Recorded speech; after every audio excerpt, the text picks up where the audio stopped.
ఎక్కడైనా ల్యాండ్ పై ఇన్వెస్ట్ చేయాలని అనుకుంటున్నారా? అయితే ఫ్యూచర్ సిటీలో ఇప్పుడే ల్యాండ్ పీస్ పెట్టుకోండి. పూర్తి వివరాలకు మాకు కాల్ చేయండి.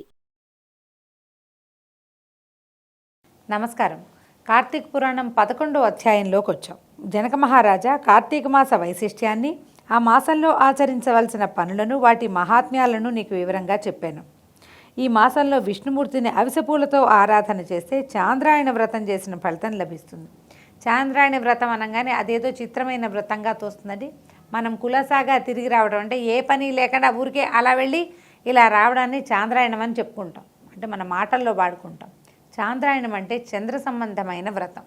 అదేంటంటే చంద్రుడి కళ్ళలతో పాటుగా మన భోజనం పెరుగుతుంది, కళ్ళలతో పాటు భోజనం తగ్గిపోతుంది అన్నమాట. అమావాస్య వెళ్ళిన మరుసటి రోజు పాడ్యమి నాడు ఒక్క ముద్ద అన్నం తింటారు ఈ వ్రతులు. చాంద్రాయణ వ్రతం చేసేవాళ్ళు ఒక్క ముద్ద అన్నం తింటాం.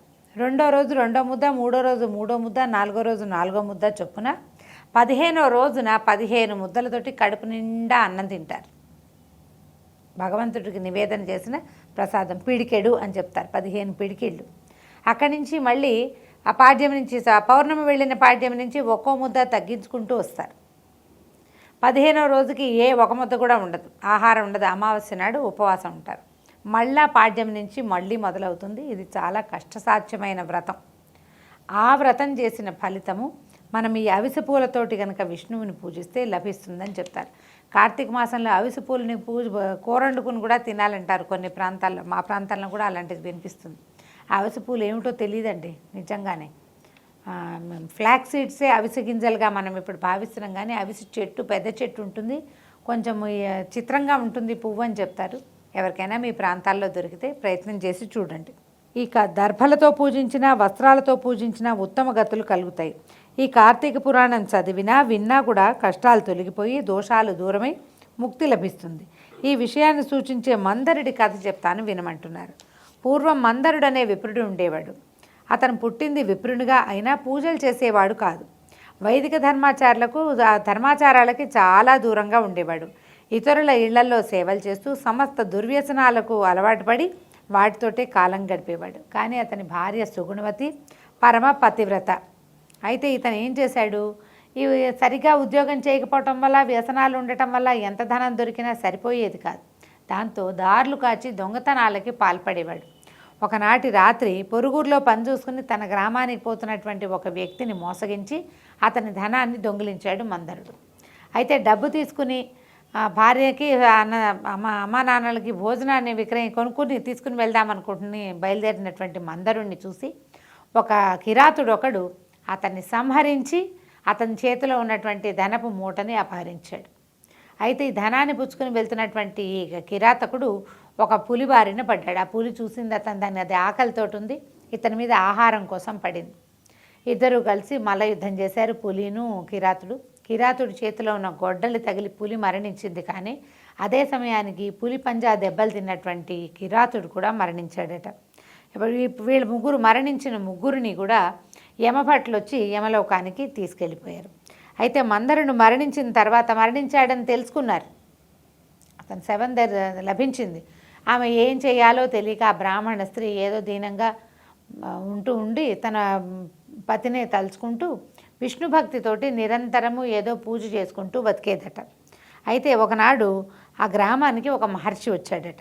ఆ మహర్షికి మందరుడి భార్య పాదపూజ చేసి సత్కారం చేసి మా ఇంట్లో ఉండండి, కలిగింది ఏదో పెడతానంది. అయితే ఈమె దుస్థితికి జాలిపడినటువంటి ఆయన ఏం చెప్పాడంటే, అమ్మ ఒక పని చెయ్యి, నీకు మోక్ష మార్గాన్ని ఉపదేశిస్తాను.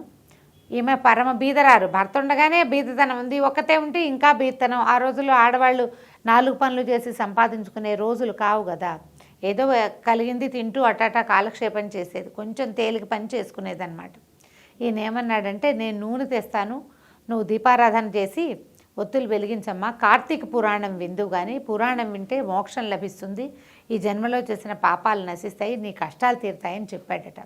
ఈ మందరుడి భార్య ఎంతో సంతోషించి తన ఇల్లంతా చక్కగా పేడతోటి శుభ్రంగా అలిగి ముగ్గులు పెట్టి వాకిలి అన్నీ శుభ్రం చేసుకుంది. చుట్టుపక్కల ఇళ్ళ వాళ్ళందరికీ చెప్పొచ్చుదట, మా ఇంట్లో కార్తీక పురాణ శ్రవణం ఉంది రండి అని. ఆ అమ్మ ఏం చేసింది, మహర్షి తెచ్చినటువంటి దీపారాధనలో దీపం నూనెని తన దగ్గరున్న ప్రమిదల్లో వేసి ఒత్తులు వేసి దీపం పెట్టింది. అంటే కార్తీక పురాణం వినాలంటే దీపారాధన చేసుకుని వినాలన్న నియమం మనకి పురాణంలో కనపడుతుంది.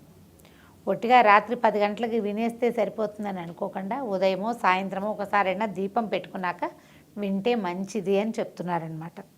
అయితే ప్రతి ఇంటికి వెళ్ళి చెప్పొచ్చింది కదా, అందరూ కలిసి వీళ్ళ ఇంటికి వచ్చారు. ఈ వచ్చిన వాళ్ళందరూ కూడా కూర్చుని ఆ మహర్షి చదువుతున్నటువంటి కార్తీక పురాణాన్ని ఎంతో శ్రద్ధగా విన్నారట. కొంతకాలం గడిచాక ఆయువు తీరడంతో ఆమె మరణించింది. విష్ణుభటులు వచ్చి ఆమెను పుష్పక విమానంలో ఎక్కించుకుని విష్ణులోకానికి తీసుకెళ్తున్నారు. అయితే దుర్మార్గుడైన భర్తతో సాంగత్యం ఉన్న కారణంగా ఆమెకు గల కొద్ది దోషం వలన ఆమెను నరకం మీదుగా తీసుకెళ్లారు విష్ణుదూతలు. ఆమె ఆ సమయంలో నరకంలో యమయాతల్ని అనుభవిస్తున్నటువంటి భర్తను, అతడితో పాటు మరణించిన కిరాతుణ్ణి పులిని చూసి వారెందుకు నరకంలో బాధలు అనుభవిస్తున్నారు, ఎందుకు హింసించబడుతున్నారని విష్ణుదూతల్ని ప్రశ్నించింది. విష్ణుదూతలు ఇలా చెప్పారట, వాళ్ళంతా కులాచారాలని వదిలిపెట్టి నీతి నియమాలని పాటించకపోవటం వల్ల దొంగతనాలు చేస్తున్నటువంటి నీ భర్త ఇతరులిద్దరూ ప్రాణహింస చేయటం వల్ల శిక్షల్ని అనుభవిస్తున్నారని చెప్పారు. ఇప్పుడు చూడండి, మందరుడు దొంగతనాలు చేశాడు. ఆమెకు తెలియకపోయినా కూడా దొంగతనాల వల్ల భర్త ఆర్జించిన సొమ్ముని తినటం వల్ల మహాపుణ్యం సంపాదించుకునే ఆమెకు కూడా పాపం తప్పలేదు. పాపం నుంచి తప్పించుకోలేకపోయింది ఆవిడ. అందుకని నరకం మీదుగా రావాల్సి వచ్చింది. కాబట్టి భర్తలు చేసిన పాపాలలో కొంత భాగమైన భార్యలకు లభిస్తుంది. సాధారణంగా మనకు పెద్దవాళ్ళు చెప్తారండి, పురుషులు మగవాళ్ళు చేసినటువంటి పాపాల్లో ఆడవాళ్ళకి భాగం లేదు, తప్పులు వాళ్ళవి. కానీ వాళ్ళు సంపాదించిన పుణ్యంలో సగభాగం భార్యది. అదే స్త్రీలు సంపాదించిన పుణ్యంలో ఒక్క పావలా వాటా కూడా భర్తకి లభించదు. మొత్తం పుణ్యం అంతా ఆమెదిగానే ఉంటుంది. ఆమె ఆ పుణ్యంలో తను సంపాదించుకున్న 5వ తనము, తన భర్తకి అభివృద్ధి, తన సంతానానికి అభివృద్ధి అవన్నీ కోరుకుని ఉండుంటే అవి వాళ్ళకి లభిస్తాయి తప్ప ఆమె వాటిని కోరుకోకపోతే అవి వాళ్ళకి లభించవు. కానీ భర్తతోటి అంటే దుర్జన సాంగత్యం చేసిన వాళ్ళకి తప్పకుండా ఈ నరక బాధలు పడవలసిందే. కాబట్టి ఆమె అటువైపు వచ్చిందనమాట. దాంతో ఈ ముగ్గురు తరించే మార్గం ఏదైనా ఉంటే ఉపదేశించమని మందరుణ్ణి భార్య విపరీతంగా ప్రార్థించింది. తన భర్తతో పాటే వాళ్ళిద్దరు కూడా బాధపడుతున్నారు. వీళ్ళ ముగ్గురిని చూసిందనమాట. అడిగేసరికల్లా వీళ్ళు ఏమన్నారు, ఓ పుణ్యాత్మురాలా, నువ్వు అనేక మార్గాల ద్వారా అనేక విధాలైన పుణ్యాలను సంపాదించుకున్నావు. శీలవతివి, పతిసేవా పారాయణురాలివి, ఆధ్యాత్మిక ప్రవర్తనతో పవిత్రురాలివై పుణ్యవంతురాలివి కూడా అయ్యావు. నీ సంకల్పానికి అడ్డమేముంది అంటే ఈమె కోరుకుంది కదా వీళ్ళకి ముక్తి లభించాలని. ఆమె ఏది కోరుకుంటే అది జరిగిపోతుంది. ఎందుకంటే మొదటంతా కూడా భర్తతో అతను దొంగతనాలు చేసినా ఆమె పాతివ్రత్యానికి ఎటువంటి భంగము కలగకుండా ప్రవర్తించింది. తర్వాత కార్తీక మాసంలో ఒత్తులు తెచ్చి దీపారాధన చేసి తన ఇల్లు అలికి శుభ్రం చేసింది. కార్తీకంలో ఇల్లు శుభ్రం చేసి దీపం పెట్టింది. తర్వాత తన ఇంట్లో కార్తీక పురాణాన్ని చేయించుకుంది, పురాణ ప్రవచనం చేయించుకుంది. తర్వాత తన ఇంట్లో జరుగుతున్నటువంటి పురాణ ప్రవచనాన్ని వినడానికి చుట్టుపక్కల వాళ్ళందరికీ కూడా అవకాశాన్ని కల్పించడం వల్ల ఆమె మంచి ఆధ్యాత్మిక మార్గంలోకి ప్రవేశించినట్టు అన్నమాట. అయితే నీ సంకల్పానికి అడ్డం లేదు. కార్తీక పౌర్ణమి నాడు దీపానికి ఒత్తి చేసి ఇచ్చిన ఫలితాన్ని పులికి, ప్రమిదనిచ్చిన ఫలితాన్ని కిరాతుడికి, పురాణం విన్న ఫలితాన్ని నీ భర్తకి ఇచ్చినట్లయితే వారు కూడా పవిత్రులై యమలోక నుంచి బయటపడతారు అని చెప్పారు. ఆ మాటలు విన్న మందరుని భార్య పరమానంద భరితురాలైంది. వెంటనే తనకు లభించిన ఆయా పుణ్య ఫలితాలను వారి ముగ్గురికి ధారపోసింది. అప్పుడు వారంతా నరకం నుంచి విముక్తులై ఆమెతో పాటు వైకుంఠానికి బయలుదేరి వెళ్ళారు. ఓ మహారాజా, కార్తీక మాసంలో పురాణం వినటం వల్ల, పారాయణ చేయటం వల్ల, దీపం వెలిగించడం వల్ల తప్పక ముక్తి లభిస్తుంది. స్వయం తీత్వా పరాంతారయతి అంటే తను తరించబడి చుట్టుపక్కల వాళ్ళకు కూడా తరించే అవకాశాన్ని ఇవ్వటం. మా ఇంట్లో పూజ చేసుకుంటామని మనమే ఓం ఓం అని పూజ చేసుకుని ఓం ఓం అని ప్రసాదం మనమే భక్షించేస్తే ప్రయోజనం లేదు. అదేదో చాలా చిన్నది, అది మంచిదే. కానీ మా ఇంట్లో సత్యనారాయణ వ్రతం అండి, మీరందరూ రండిని నలుగురిని చుట్టుపక్కల వాళ్ళని పిలిచి ఆ వ్రతాన్ని చూసి ఆ వ్రత కథను విని ఆ ప్రసాదాన్ని స్వీకరించే అవకాశాన్ని ఇతరులకి కల్పించిన వాళ్ళకి విశేషమైన ఫలితం లభిస్తుంది. జన్మ జన్మలకి వాళ్ళకి ముక్తే ఉంటుంది. మళ్ళీ పునర్జన్మ ఉండదు, మళ్ళీ జన్మించాల్సిన అవసరం ఉండదని చెప్తారు. ఈవిడేం చేస్తుందంటే తన ఇంట్లో ఉన్న కార్తీక పురాణాన్ని వినడానికి అందరినీ పిలిచింది. ఒకసారి పురాణం విన్న వాళ్ళు ఏం చేస్తారండి, సాధారణంగా మళ్ళీ వినాలనుకుంటారు. ఎక్కడైనా కార్తీక పురాణం చెప్తున్నారంటే అబ్బో అప్పుడెప్పుడో విన్నాం, చాలా బాగుంది, మళ్ళీ విందామని మళ్ళీ వెళ్తారు. వాళ్ళకి రెండోసారి వినే అవకాశం ఎవరు కల్పించినట్టు? మొదట అవకాశం ఇచ్చిన వాళ్ళు కాదు కదా. అందుకని మనం ఇలాంటివి ఏమైనా విశేషమైన కార్యక్రమాలు అన్నప్పుడు తప్పకుండా చుట్టుపక్కల వాళ్ళని పిలుచుకోవాలి. ఇదే మనం వరలక్ష్మి వ్రత కథలో కూడా చూస్తాం.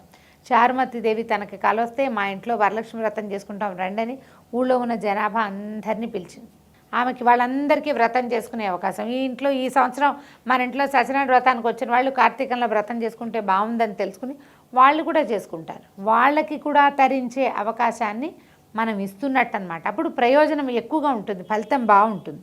అదిగో ఏమంటారు, వారు తరించడమే కాక ఇతరులను కూడా ఉద్ధరించగలుగుతారు అనే విషయాన్ని సార్థక నామధైర్యాలైనటువంటి మందరిని భార్య అయిన సుగుణవతి సూచిస్తోంది. కాబట్టి ఏదైనా పూజలు వ్రతాలు చేసుకునేటప్పుడు మన ఇంట్లోనే మనమే మాత్రమే చేసుకోకుండా చుట్టుపక్కల వాళ్ళే కూడా పూజ చూసి అక్షింతలు స్వీకరించి పూజా ప్రసాదాన్ని స్వీకరించే అవకాశాన్ని ఇవ్వమని కార్తీక పురాణం ప్రబోధిస్తోంది. దీంతో 11వ అధ్యాయం పూర్తయింది. 12వ అధ్యాయంతో రేపు ఉదయం కలుసుకుందాం. నమస్కారం.